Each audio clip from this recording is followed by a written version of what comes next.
আমার সকল দর্শক বন্ধুকে সুমনার ব্লগে অনেক অনেক স্বাগত জানিয়ে আজকের ভিডিওটি শুরু করছি। আর কয়েকদিন পরেই আসছে মহালয়া, পিতৃপক্ষের অবসান ও দেবীপক্ষের সূচনা। পিতৃপক্ষের শেষে অমাবস্যা তিথিতে পালিত হয় মহালয়া। এই অমাবস্যা তিথিকে আবার সর্বপিতৃ অমাবস্যা বা বিসর্জনী অমাবস্যাও বলা হয়ে থাকে। তো এবছর কবে পড়েছে মহালয়া? অমাবস্যা কখন শুরু হচ্ছে, কখনই বা শেষ হচ্ছে?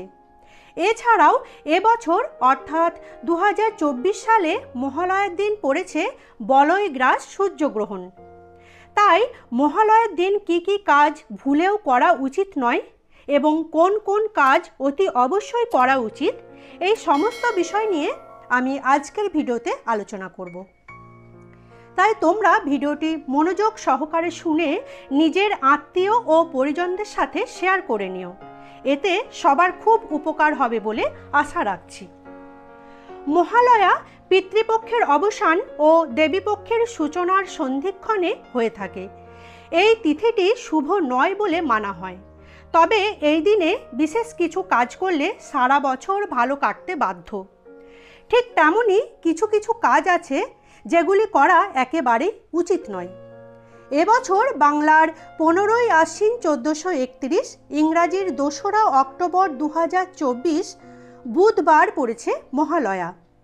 অমাবস্যা তিথিটি শুরু হচ্ছে বাংলার 14ই আশ্বিন 1431 এবং ইংরাজির 1 অক্টোবর 2024 মঙ্গলবার রাত্রি 9:06 এবং অমাবস্যা তিথিটি সমাপ্ত হচ্ছে বাংলার 15ই আশ্বিন 1431, ইংরাজির 2রা অক্টোবর 2024 বুধবার রাত্রি 11:07। এবছর মহালয়ার দিন রয়েছে বলয়গ্রাস সূর্যগ্রহণ। এখন প্রশ্ন হলো, এই মহালয়ার সূর্যগ্রহণের জন্য কোনো কাজে এর প্রভাব পড়বে কিনা, আর যারা এদিন পূর্বপুরুষদের উদ্দেশ্যে তর্পণ করবেন ভাবছেন তাতে কোনো রূপ প্রভাব আসবে কিনা। গ্রহণ আরম্ভ হচ্ছে ইংরাজির 2রা অক্টোবর 2024 রাত্রি 9:13 এবং গ্রহণ সমাপ্তি হচ্ছে রাত্রি 3:17। তবে বলয়গ্রাস হবার জন্য সূর্যের বেশিরভাগটাই দেখা যাবে শুধুমাত্র উত্তর আমেরিকা ও দক্ষিণ আমেরিকার উত্তর পশ্চিমের কিছু অংশ থেকে, আর ভারত থেকে যেহেতু প্রত্যক্ষ করা যাচ্ছে না, তাছাড়াও মহালয়া হচ্ছে ভোরবেলায়, তাই তর্পণের ওপর কোনো রূপ প্রভাব পড়ছে না বলে মানা হচ্ছে। মহালয়ার দিনে দেবতা, ঋষি ও পিতৃপুরুষদের সন্তুষ্ট করতে কালো তিল মিশ্রিত জল নিবেদনের প্রক্রিয়াকে তর্পণ বলা হয়। একই সাথে পূর্বপুরুষদের সন্তুষ্ট করার জন্য পিণ্ডদান ও ব্রাহ্মণ ভোজন করানোর প্রথাও রয়েছে। আর এই আশ্বিনের কৃষ্ণপক্ষকে মহালয়া বলা হয়ে থাকে। এই কৃষ্ণপক্ষকেই বলা হয় পিতৃপক্ষ। শাস্ত্রমতে এদিন যমালয় থেকে মর্তে নেমে আসেন পূর্বপুরুষেরা, তাই এদিন কিছু এমন কাজ রয়েছে যা ভুলেও করা উচিত নয়। এখন জেনে নেওয়া যাক কি সেই কাজগুলি। মহালয়ার দিন কোনো শুভ কাজ শুরু না করাই ভালো।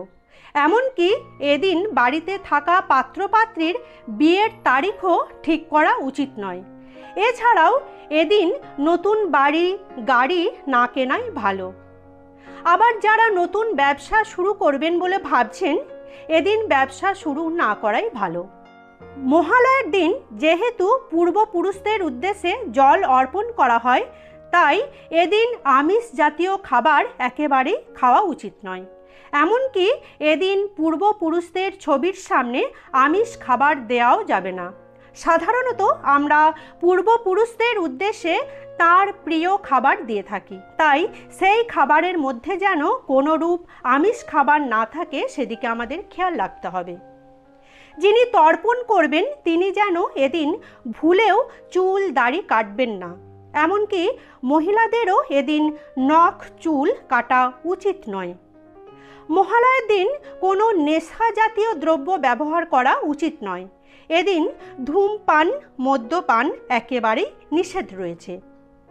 এদিন কেউ দান বা দক্ষিণা চাইলে তাদের ভুলেও খালি হাতে ফিরিয়ে দেবেন না।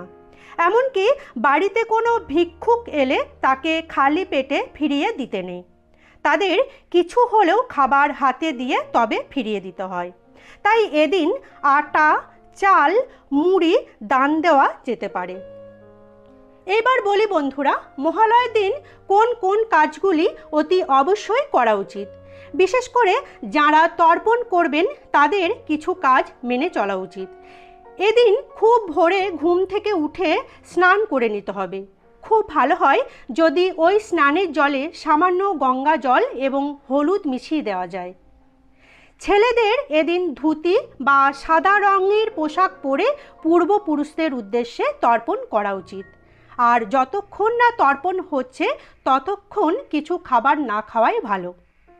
আর যারা তর্পণ করতে পারবেন না তারা পূর্বপুরুষদের ছবিতে মালা পরিয়ে, চন্দন পরিয়ে ওনাদের প্রিয় খাবার ছবির সামনে রেখে দিতে পারেন এবং পরে ওই খাবার তুলে নিয়ে কোনো জলাশয়ে ভাসিয়ে দিয়ে আসতে হবে। এই দিনে গরিব মানুষদের দান করা, ভগবানের উদ্দেশ্যে নাম জপ ধ্যান করার বিশেষ মাহাত্ম্য আছে। এদিন গরিব ভিক্ষুকদের খাবার দেওয়া খুব ভালো, এতে পাপ ক্ষয় হয়। এদিন পশু পাখিদের খাবার খাওয়ানো খুব ভালো। বিশেষ করে গরু, কুকুর, কাককে রুটি বা পাউরুটি খাওয়ানো খুব ভালো। এদিন যত বেশি ভগবান বিষ্ণুর নাম জপ করা যায় ততই মঙ্গল। তাই ওম নমো ভগবতে এই মন্ত্রটি 108 বার জপ করতে পারলে খুব ভালো হয়। এছাড়াও রামায়ণ, মহাভারত, গীতা পাঠ করা ও শ্রবণ করা অত্যন্ত শুভ বলে মানা হচ্ছে। তাহলে বন্ধুরা, এই ছিল আমার আজকের ভিডিওটি ভালো লেগে থাকলে লাইক ও শেয়ার করে দেওয়ার জন্য অনুরোধ করছি। যারা পুরনো বন্ধু তারা এভাবেই সাথে থেকো, পাশে থেকো। যারা নতুন বন্ধু প্লিজ চ্যানেলটিকে সাবস্ক্রাইব করে রেখো। সাবস্ক্রাইব করে আমার বন্ধু হয়ে পাশে থেকো। আর কমেন্টস করে অবশ্যই জানিও যে আজকের ভিডিওটি তোমার কেমন লেগেছে।